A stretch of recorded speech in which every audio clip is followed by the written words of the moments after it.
Hey, what's up with it, guys? Hey, welcome back to another video. This is going to be a relatively quick one, but I wanted to go ahead and get this out there because I know some people have been asking me about gear kind of leading up to BWL, things like that. So I thought it'd be fitting to put together my wish list, basically what I perceive as going to be my best setup I can possibly get going in to BWL for progression.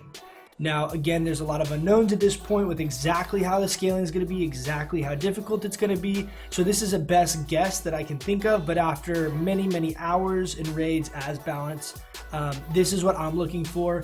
A big portion of how this is tailored is that I think the fight durations are going to be significantly longer. So I am putting a pretty good chunk of value on my overall mana pool, MP5, things like that to increase the longevity that I would have on a fight. I know a lot of people now are doing this, max arcane damage, and there's like no stats on the item but arcane wrath type stuff.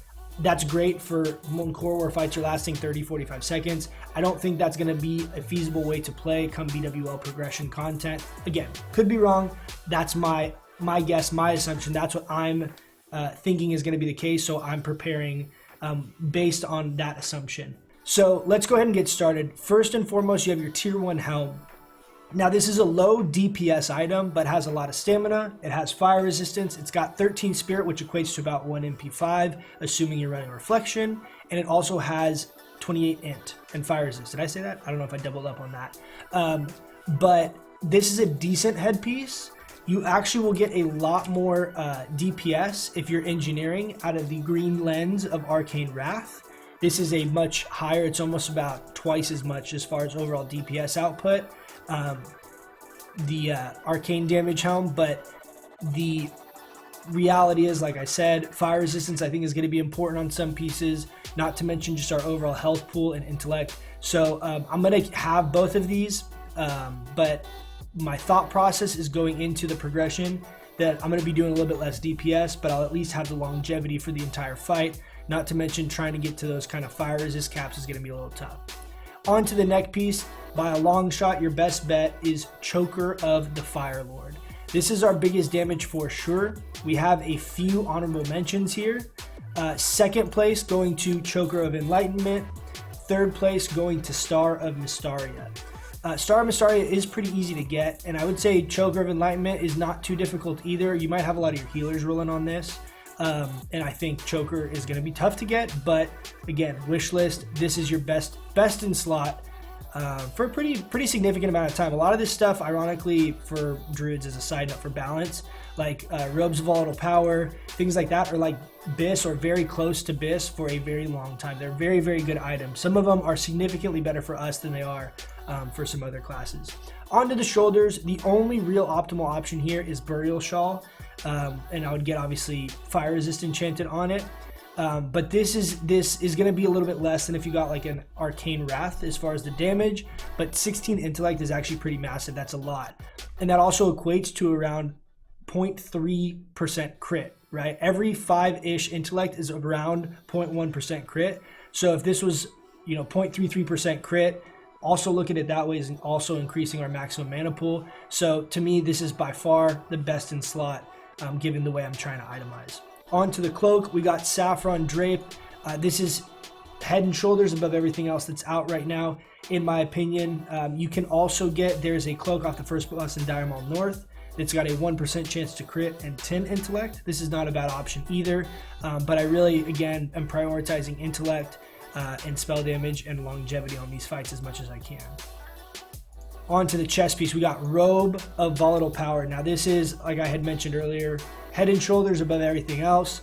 However, it's going to be tough for you to get more than likely. The couple honorable mentions we have here are Robe of Everlasting Night, which is Dire Maul West, and then we got chest plate of Tranquility, also Dire Maul West. So you got two options in Dire Maul West that you should be farming up to be having in your pre-raid BIS setup either way. But if you can get your hands on the Robes Volatile Power, that's your go-to. Cenarian Bracers are really the only option here in my opinion. Just a lot of stats on them. This is what I'm going to be running with 7 intellect on them moving into BWL. Hands of Power. Now I was looking up some BIS stuff today on just overall phases and stuff like that, and these are actually very good for a very long time. I think all the way up until phase 4. So I'm going to be rocking these for a while. I have these already, but these are our go-to as far as max DPS. Onto the belt, we have Mana Igniting Core. This is our best in slot. I think also up until phase 4. I don't know if there's anything better for us in BWL. I could be wrong on that, but this is at least prepping for BWL is what you want to get your hands on. The poor man's alternative would be Banthok Sash out of BRD Arena. Onto the legs, the only viable option here, in my opinion, Sky Shroud Leggings. Get 8 spell damage on these. These are out of Lubers. They're pretty easy to get. Honestly, it's pretty easy to find groups running this. So just, spend a few hours, farm these up, and these are going to last you for a very long time as well. Onto the boots, same thing. We really got only one option here, in my opinion, and that's the Water Sprout boots out of Dire Maul East off Hydro. You can actually solo this as a balanced druid, so they're pretty high drop rate too. It's usually not too difficult to find jump runs and stuff like that too, so these should be really easy for you guys to get. On to the rings. Now this is a little wishful thinking here. I already have Dragon Slayer Signet, which is from turning the head of Onyxia in. It's the caster reward. This is actually going to be great come BWL because it's a ring that has good offensive stats and survivability via the stim and the fire resist on it. So this is going to be a ring I'm going to actually use for a very long time. Not to mention, considering we have 2 ring slots, the likelihood of getting 2 very good rings against a bunch of other casters that also want 2 very good rings is kind of hard. Getting your hands on one, like Ring of Spell Power, is a great combo here. You got one that's a little more of a defensive, just kind of a thick ring, and then you got one that's fully offensive. So this is my optimal combo. If it was me and I could pick, this is what I would be wanting to run so that I, again, have just a really good base pool amount of stats. Another option you could do here is if you can't get either of those, which is understandable, you can buy Maiden Circle, which on my server, on Herod, it's about 400 gold a pop, which is very expensive, but these rings are very, very good. And again, even if maybe you got one of these going into BWL, I'm honestly considering it for myself to basically run the Dragon Slayer Signet and Maiden Circle, because since you have 2 ring slots, depending on what I get in the second one, I could get a lot of use out of this for a long period of time. So I'm considering it, but I know 400 gold is definitely a lot, and I know a lot of people are trying to stack up for consumables and save some gold. There's also some quest reward rings. There's a Ring of the Unicorn, I think is what it's called. That's like a green version of this that has like 13 bonus damage, but no stats. That's another really inexpensive by comparison option. So hopefully it gives you some options there.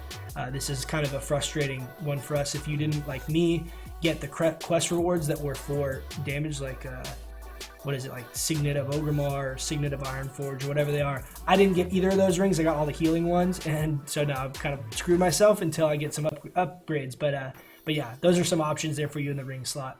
Onto the trinkets. Briarwood Reed, in my opinion, is a must. This is pretty easy to get. Lots of people run Jed groups, so you should be able to get this. There's not really an excuse, in my opinion, to not have this sometime over the next 3 weeks. And then my second trinket, if I can possibly get it, is Talisman of Ephemeral Power. These are my 2 that I really want by a long shot above everything else. I have Briarwood Reed already, so right now I'm trying to get my hands on this. Another option, something that's worth mentioning, as I said, I'm really prioritizing longevity in a lot of these. I already have Mind Tap Talisman, so very worst case, if I can't get the trinket out of MC, this is what I'm going to run, assuming I can't get the shard off of Onyxia. If I can get the shard off of Onyxia, that's going to take spot in this, but I don't have that yet, and I've seen it drop 1 time. So I think it's pretty unlikely to get that before BWL. But again, my absolute best in slot wish list would be getting Briarwood and Talisman. Aura Stone Hammer, in my opinion, with the Tomb of Arcane Domination from AV Rep, is your most consistent DPS output that you could have in your weapon slot. Excuse me. And there's an alternative that you could go, which is basically just running Staff of Dominance, which is very common. You're going to have more intellect this way, and you will have more crit, but you will have less damage. You actually gain a substantial amount of DPS. So this is 40, right? 40 bonus spell damage. This is 25 plus 34. What is that? 59? So That's 59 spell damage. The bigger thing though to me about both of these is in combination with each other is it's 8 MP5, which is definitely not something to scoff at. Like I'm mentioning, I think the longevity on these fights, especially for progression, is going to be important.